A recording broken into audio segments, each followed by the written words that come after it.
Hey, wow, you guys are early. Hey there, Dylan. Yeah.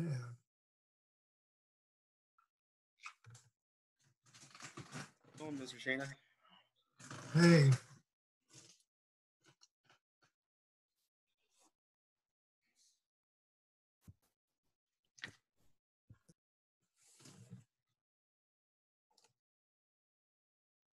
Oh, this one I am going to record.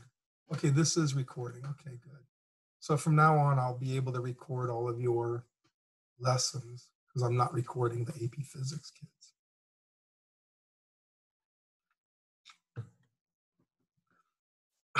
I've got to find a different place to have my Zoom meetings. So it's like you've determined that the problem was with the AP Physics class?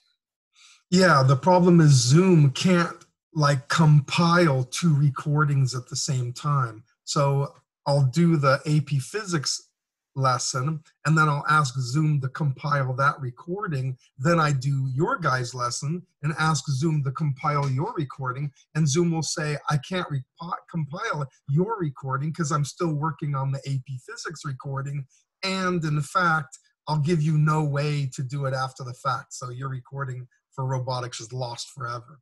So the only solution is to not record, not record AP Physics. I think what I might end up doing is going to Google Meet for the AP Physics class.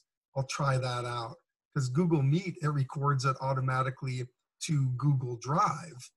And so I'll have one meeting that's recording to Google Drive while the other meeting records to Zoom, you know, so that way I can Yeah, have the two things being recorded simultaneously. yeah. That's just, And then you can kind of have both of them going at the same time. yeah, exactly. Yeah. But if I do Zoom and Google Meets, now I can have them going at the same time. Yeah.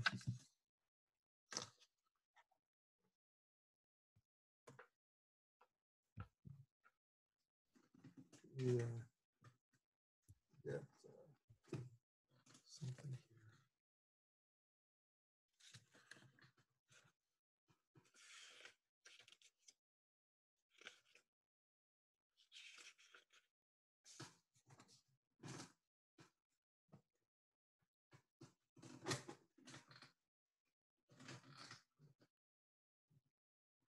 Welcome everybody who's coming to our robotics class. It's good to have all of you here so far.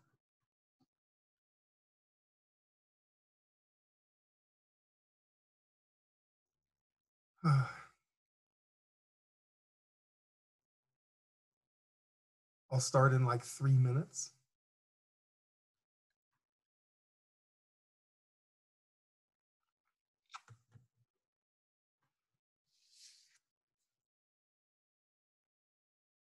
Everyone who attends gets credit for it, gets some sort of extra credit for it. So I really appreciate you coming and I want to reward you for coming.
For everyone who's here, on School Loop, I attached our next worksheet worksheet. And on Google Classroom, if you click on our assignment, the assignment that says acceleration, angular acceleration, and mass, you know, either of those two places, you can access our next worksheet. And I'll be addressing that worksheet today. So if you want, you know, before we start, if you want to access that thing or open it or download it or whatever your computer or phone or iPad is capable of doing, then that would be great. Like I said, it's both attached to the most recent school loop email I sent you, and it's also in Google Classroom, the most recent assignment that I've given you.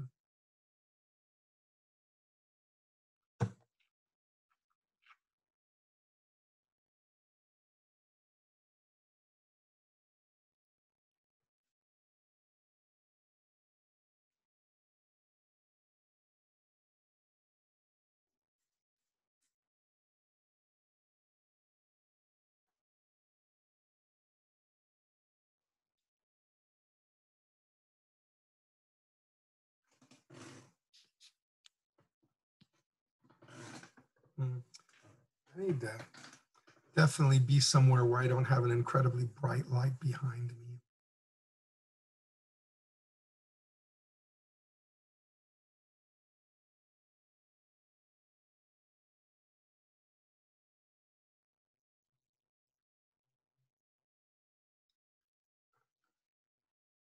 Hey, Tom Chen, do me a favor, try to record this meeting. I changed the setting so that you're supposed to be able to record without getting my permission. Is it going to let you do that, or does it still ask you to get my permission? It's still asking me to get permission. Wow. Okay, thank you. Yeah, this is just insane because the fact is your client connection is, I don't think there's no way for me to grant you that permission. So this is just madness. Okay, well, I'm going to record this and then I'll post it on YouTube and I'll email everyone the link. So it should be okay. But it still drives me crazy that there's nothing I can do, it would appear, to allow students to record these sessions, you know. Supposedly Google Meets is easier to record because it just records onto your Google Drive. And I'm going to look at that, and, you know, come Tuesday, maybe we'll switch to Google Meets instead of Zoom. Plus, it'll be nice to not have the Chinese listening in on all of our conversation. Yeah, those darn Chinese. Okay, well, hey, let's get started. Thank you for being here, everybody who's here. And I want to say again that the next assignment, the next worksheet, I attached to the most recent school loop email I gave you. And that worksheet is also in your Google Classroom attached to the next assignment, which is this worksheet. So either way, go ahead and get that worksheet, open it up, or print it out, or however you're able to do it, because our lesson today will address that worksheet. But before we do that, I want to ask you one question. Here, I'm going to have to screen share. Just a second here.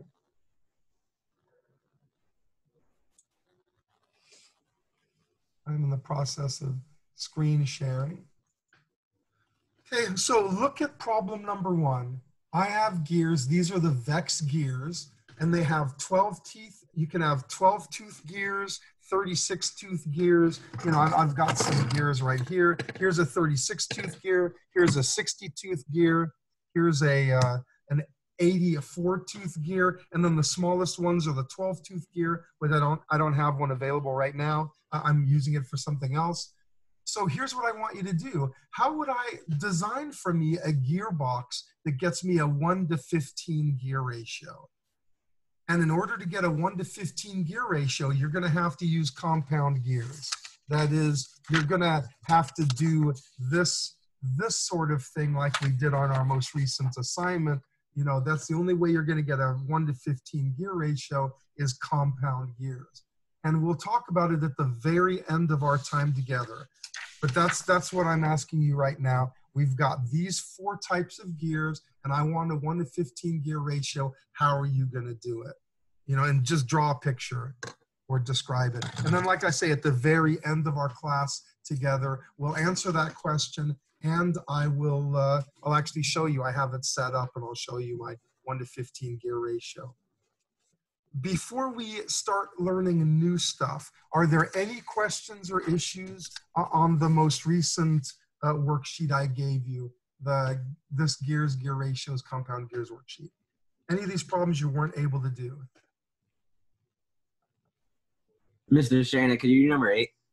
Yes, it'd be my pleasure. Number 8 is this guy right here. Okay. Let's go for it. It looks like,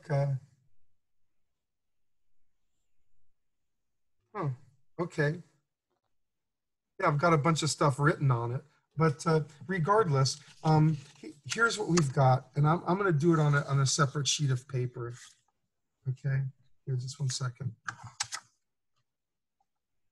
Okay. And thank you for asking, Chris. So here comes number 8. I've got a gear that's 56 teeth.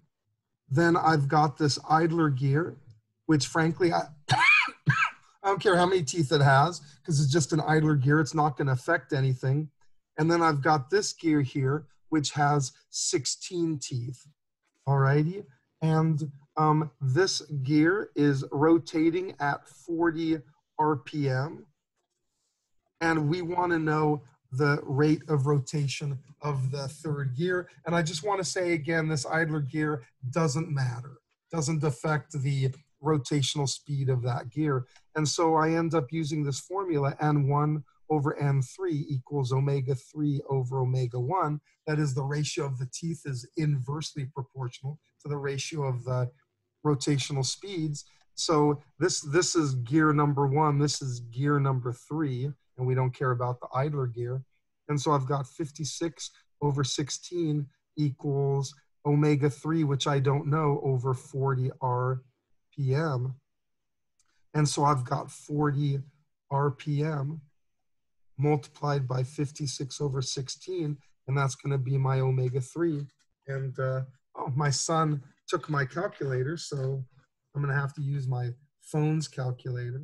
Just a second here. Clear. And so I've got 40 times 56 divided by 16, and I get 140 RPM. Thank you. You're welcome. And you'll notice it says I expected, you know, if this is the big gear and this is the small gear, then I expect the small gear to have a faster rotational speed than the big gear. Any other questions or issues on anything on that most recent Xerox?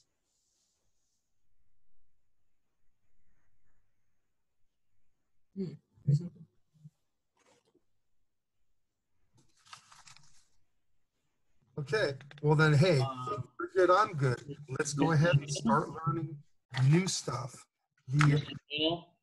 Yes. I noticed in my school book none of my grades have been graded. It's empty, nothing. So When you say none of your grades have been, you mean none of your assignments have been graded? yeah, it just says no assignment's been published. Oh, on School Loop? Yeah. Oh yeah, that's because I'm doing everything now with Google Classroom. So essentially, all that's going to happen is everyone has a B, and then at the end of the semester, based on the amount of effort you put into learning this new stuff, I'll either raise your B to an A or keep your B at a B. Oh. So for example, someone like you who's attending every lesson and doing all the worksheets, you'll definitely, no question, no doubt, have your B increased to an A. Okay, because I thought about the last assignment before we went to quarantine, those assignments. Yeah. Yeah, essentially what happened is everyone did everything. I mean, I had a bunch of challenges and everyone pretty much successfully completed the challenges. The last one, we got shut down before everyone could actually complete it. But beyond that, everyone actually did everything. They competed on everything and it worked out fine. So now, you know, it's kind of like you completed 12 weeks worth of robotics now, and you got an A for 12 weeks, kind of. But I just want to encourage you to do this as well. And so those of you who are satisfied with a B don't really have to do much, but those of you who want an A will attend our little Zoom lessons and do the Xeroxes and learn about gears and gear ratios and torque and things like that. Okay. Thank you. You're welcome. Thanks for asking. No problem. And you know, also I want to tell you guys, always email me if you have any questions or issues. Feel free to email me through Loop Mail, and I'll get back to you immediately. And if we need to like actually have a conference where we need to meet, you know, face to face, then I'll just do a Zoom thingy with you, and we'll Zoom. Anyone has any questions or issues, I'm available. You know, I'm always available. Okay, here's what we're going to learn. Acceleration. We need to learn about acceleration and mass and force so that we can learn about angular acceleration and torque. And so here, the first thing we got to talk about is acceleration. And acceleration is change in velocity over change in time.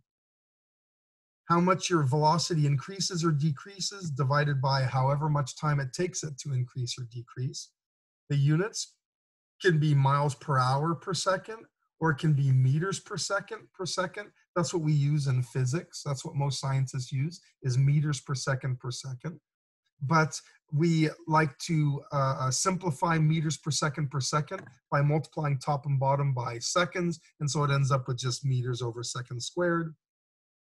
Hey, let's go ahead and do some problems utilizing this. So I'm now going to look at the Xerox that is on your Google Classroom or School Loop. Just one second. I need to find it myself.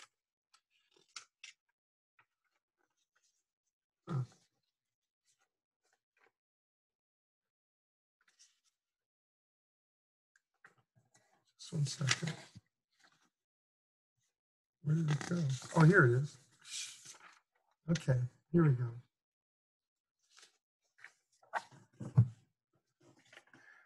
So I'm looking at the Xerox, your most recent Xerox, and it says a car goes 20 miles an hour to 50 miles an hour in 5 seconds. Find the acceleration and the speed 8 seconds after the car was going 20 meters per second. Okay, I'm going to go through this right now, and I'll do this right here, right above it. Problem number 1. All righty. I want to remind you that acceleration is the change in velocity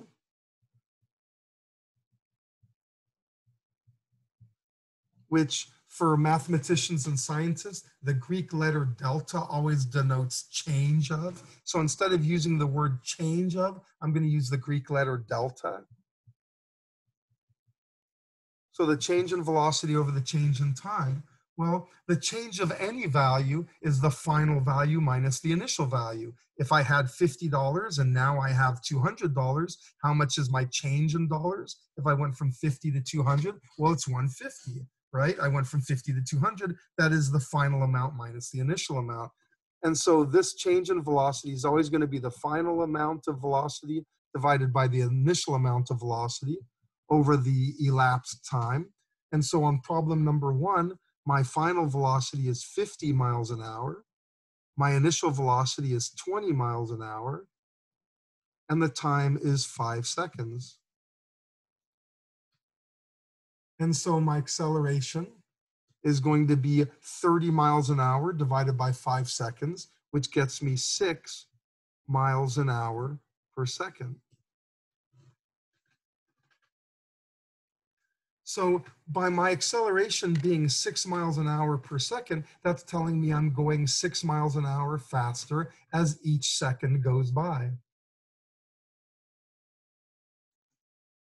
That is, if I were to write down my speeds, this is time equals 0 seconds. This is time equal 1, 2, 3, 4, and 5. That's time equaling 0, 1, 2, 3, 4, and 5. Then I'm starting at 20 miles an hour. 1 second later, I'm going 26 miles an hour. I gain 6 miles an hour each second. 1 second after that, I'm going 32 miles an hour because I gained 6 more miles an hour. then I go 38, and then 44, and then finally 50, just like they say, I'm going 50 miles an hour in 5 seconds. Well, they next asked me, how fast am I going after 8 seconds? And the easy way to do this is just keep adding 6 miles per hour for each second, right? How fast am I going after 8 seconds? Hey, 56, 62, 68. You're going 68 miles an hour. You see? And that's fine. I know there's equations for you to do this, but I'm okay with you just doing it this way. So any question or problem on problem number 1?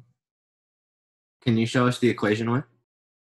Yeah, the equation one would be this, where there's a relationship between the final velocity and the acceleration and the time, and it's this. The final velocity is equal to the acceleration times the time plus the initial velocity. So when they ask, how fast am I going 8 seconds after the car is going 20 miles an hour? Well, the final velocity is what we want. The acceleration is 6 miles per hour per second. The time is 8 seconds. And the initial velocity, wait, just 1 second. And the initial velocity is 20 miles an hour. And so my final velocity ends up being 48 plus 20, or 68 miles an hour. So yeah, you could just use that formula, but because my goal is that you gain a qualitative understanding of acceleration, you can do that if you like, but I actually prefer you just doing that, because this is something I think you'll never forget. I think you'll forget equations in a year or two, but I don't think you'll forget this. Just add 6 for every succeeding second. Anything else on problem number 1? Then I'd say go number 2. Try problem number 2. Goes from rest to 60 miles an hour in 6 seconds. What's the acceleration and what's the speed 4 seconds after the car started?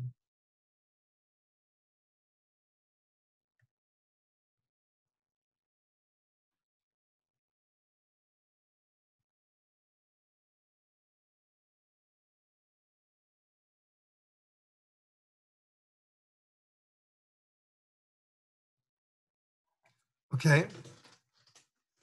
I'm hoping that you got your acceleration as being 60 miles an hour minus 0, because you start from rest, over 6 seconds. So you end up with 10 miles per hour per second. Is there any question or problem on the acceleration being 10? Okay. And then you know that if you're gaining 10 miles an hour of speed every second, then if you start from rest, then after 1 second, you're going 10, after 2 seconds, 20, after 3 seconds, 30, after 4 seconds, 40, after 4 seconds, you're going 40 miles an hour, because you're gaining 10 every second. Any questions or issues on problem number 2? Yay. Thank you for shaking your head. Okay, then let's look at problem number 3. I'd like everyone to give that. What's the acceleration if you start at 40 and slow to a halt, slow to stop? What's your acceleration now?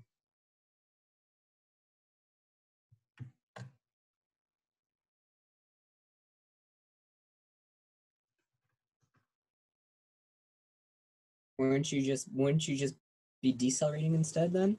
Yeah, absolutely. So what kind of answer do you end up getting? Negative?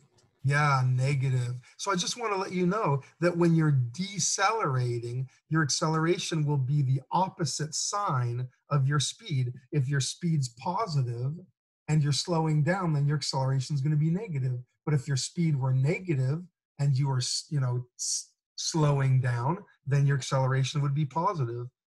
So yeah, this is deceleration, and the acceleration ends up being negative 5 meters per second, which is the same as negative 5 meters per second squared. Okay, good. Great. Let me skip number 4 and just go to number 5 and see if you guys can get number 5 on your own. Then we're going to learn about angular acceleration. Go ahead and try. You can do number 4 on your own. So try. Go for it.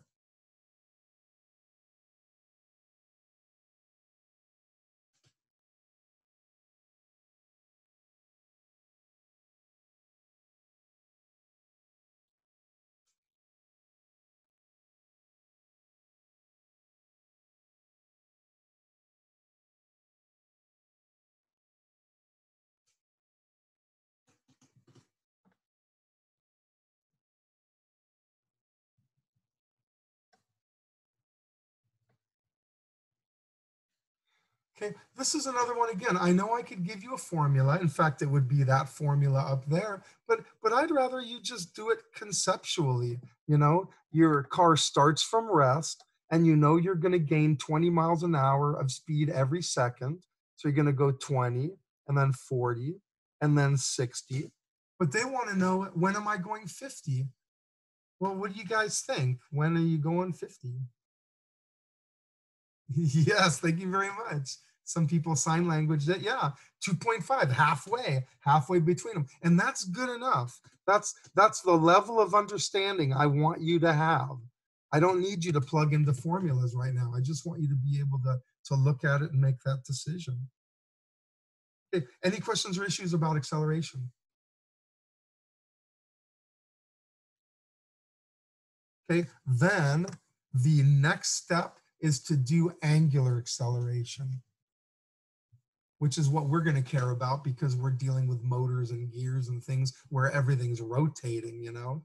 So angular acceleration, normal acceleration gets called by the letter A, but angular acceleration gets called by the Greek letter alpha. So when you're in rotational land, you end up using a lot of Greek letters. You know, theta is the angle that you rotate, omega is the speed, rotational speed, and alpha is the angular acceleration, and it's the change in the rotational speed over the change in time. And so the units can be revolutions per minute per second or revolutions per second, but revolutions per second can be rewritten as revolutions per second squared, you know, because you just multiply top and bottom of the fraction by seconds and you get revolutions per second squared. Any question or issues on angular acceleration and how similar it is to normal acceleration or linear acceleration? Then, hey, let's do problem number 6. Now I've got a gear spinning at 25 RPM and it slows to a stop in 5 seconds. Find the angular acceleration. I hope you guys get that the angular acceleration is the change in the angular speed over the change in time. And my speed starts at 25 and slows to 0. So 0 minus 25 is negative 25 RPM. And it does it in 5 seconds. So I end up with an acceleration, angular acceleration of negative 5 RPM per second. So I'm losing 5 revolutions per minute each second. Any question or issue on number 6? Then I would say go ahead and do number 7. Give that a try.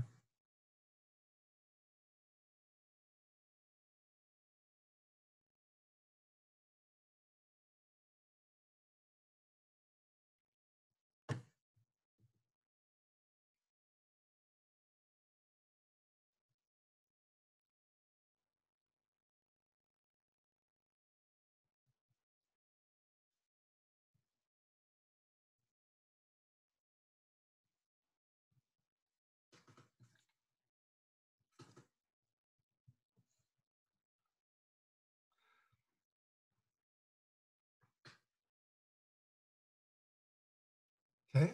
Hey, if you're good, I'm good. We know it's going to be the change in the angular speed over the change, change in the rotational speed or angular speed over the change in time.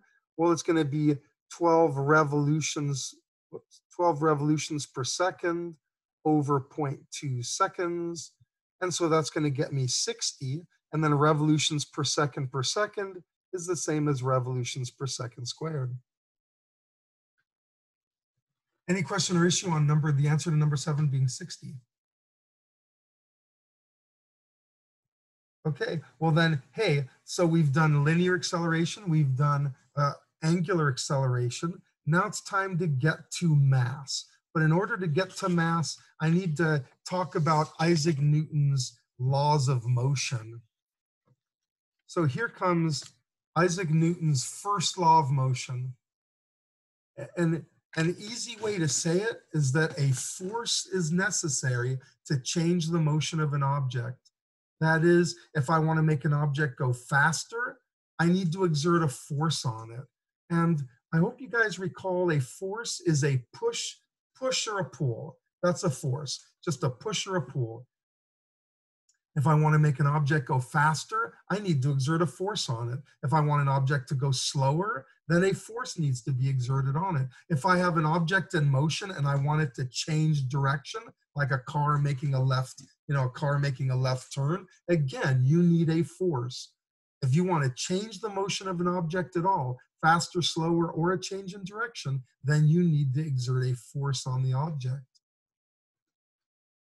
In quotes, this is what Isaac Newton actually wrote for the first law of motion. Well, that's not actually, he said it a little differently, but he said an object in straight line, constant speed motion will remain in that motion forever and ever, and an object at rest will remain at rest forever and ever unless a force acts on the object. If you've got an object in straight line motion, it will go that way forever, just like the Voyager space probes that we sent out like 20 years ago or 30 years ago, and they're going in a straight line. They left our solar system and they're going into outer space, and they will keep going in a straight line forever and ever until they meet up with a star or a planet, and that star or planet exerts a gravitational force and makes them change direction or change speed. Any questions or issues on Newton's first law of motion?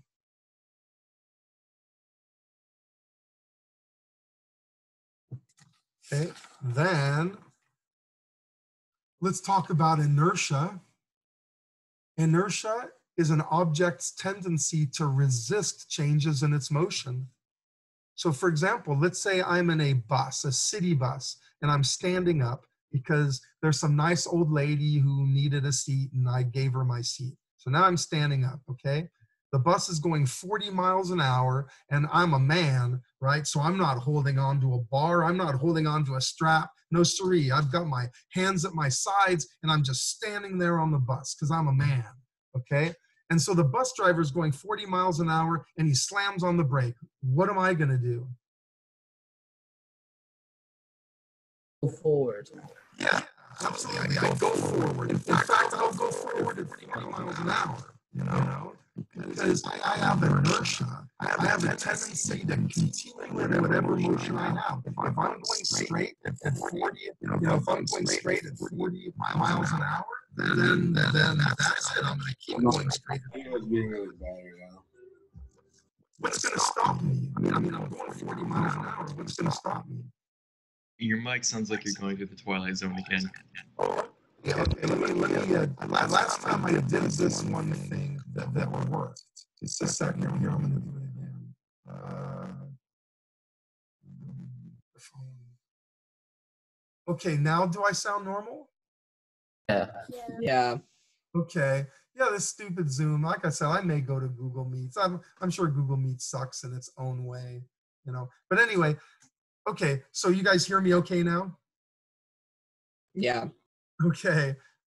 Yeah, so that's an object's tendency to resist changes in motion. If you're going 40 miles an hour, you're going to keep going 40 until you slam into someone or you slam into the windshield, you know. So that's inertia.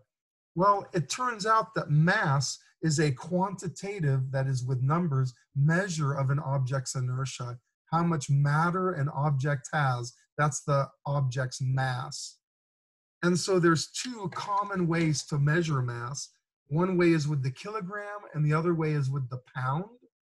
Even though pound is actually weight, and I'm not going to get into the difference between mass and weight right now, I just want to say these are the two common measures of how much mass something has. Kilograms and pounds, and the relationship is 2.2 pounds for 1 kilogram. And so you know that a ton, for example, a ton is 2,000 pounds, right? That's a ton. And it turns out that we have a measure called a metric ton, and a metric ton is 1,000 kilograms. A metric ton is 1,000 kilograms because 1,000 kilograms is really close to 2,000 pounds, it's 2,200 pounds. And everyone uses metric except the United States of America. And so whenever you see a metric ton, it doesn't mean 2,000 kilograms, it means 1,000 kilograms, because that's kind of close to 2,000 pounds. Well, then there's one last type of problem I want to make sure you're aware of, and that's problems 9 and 10. And then we're going to answer the question we had at the very start, which was, how do I get a 1 to 15 gear ratio? But looking at this, if I want to convert 2 pounds into kilograms, then I need to just put 1 kilogram over 2.2 pounds, because that's the conversion. 1 kilogram is the same as 2.2 pounds. So I'm just multiplying by the number 1.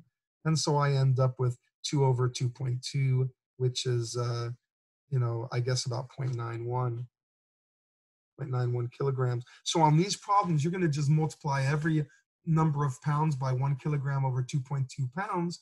Whereas on number 10, if I have 2 kilograms and I want to convert it to pounds, now I'll multiply by the reciprocal of that conversion factor. I'll say 2.2 pounds is equal to 1 kilogram, and I get my 4.4 pounds. So that's how you'll do numbers 9 and 10. Just multiply by those conversion factors. Any questions or issues on 9 and 10, converting from kilograms to pounds or pounds to kilograms? Okay, then, hey, here's our last question. Does anyone figure out with my gears, how am I going to get a 1 to 15 gear ratio?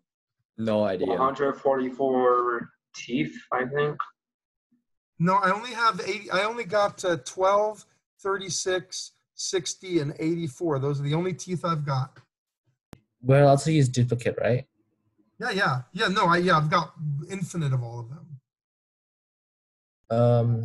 I have, so N1 is 12, N2 is 36, N3 is 12, and N4 is 60.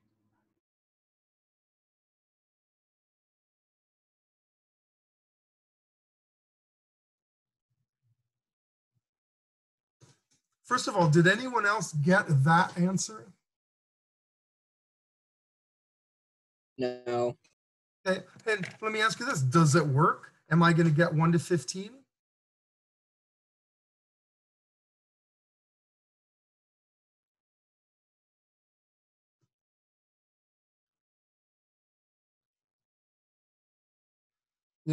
This is N1, this is N2, this is N3, and this is N4. And your gear ratio is just calculated the way we always did, N1 to N2, this guy to that guy. But then we've got these other gear ratios, N3 to N4. So I end up with 12 over 36 times 12 over 60. And so that gets me 1/3 to 1/5, which is 1/15.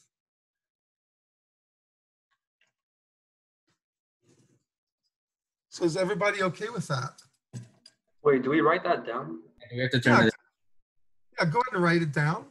And then I'm going to demonstrate it. I mean, wait, for the assignment, we're supposed to write it down? Yeah, sure. Okay. Just write it down on something. Because this was ordinarily, this was an actual thing I had you do with actual gears, but I wasn't able to have you do it because we're not meeting in class. But I'd say write it down. I'd say be aware that you don't need to have one gear with 15 times as many gears as another gear in order to get a 1 to 15 gear ratio. You can just set up your compound gears. As long as you can get a 1 to 3 and a 1 to 5, then there's your 1 to 15.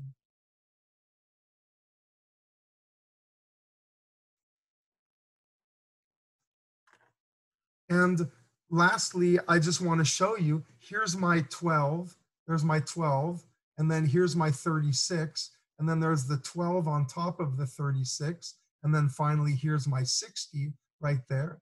And if I'm going to get a 15-to-1 gear ratio, then I should be able to spin the 12 gear. I should spin it 15 times, and this guy should spin only once. So let's go for it. So I'm going to spin the 12 gear, and that's 1 revolution. And this is, wait, it's mad. Is that, wait, just a second. Okay, let's do that again because I was lagging. Alrighty, so I'm gonna rotate this guy 15 revolutions and this guy should rotate 1.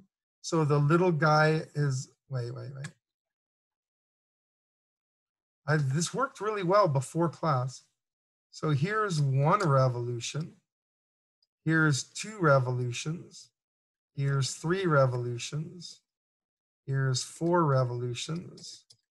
Here's 5 revolutions. 6 revolutions. 7 revolutions. 8 revolutions. 9 revolutions. 10. 11. 12. 13. 14. And then finally 15. So I just want you to see that it's not like, it's not a hoax, that it actually happened. I was able to, with just these gears, get a 1 to 15 gear ratio. All right. Hey, any questions or issues?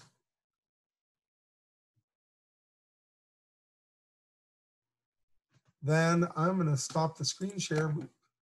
And hey, before you go, let me make sure I take a photo of everybody who's here. I've got my little list of students.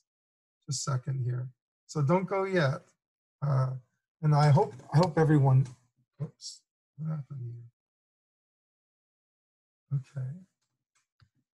So here I'm gonna go, okay. And then, because there's like 28 of you, which is really good.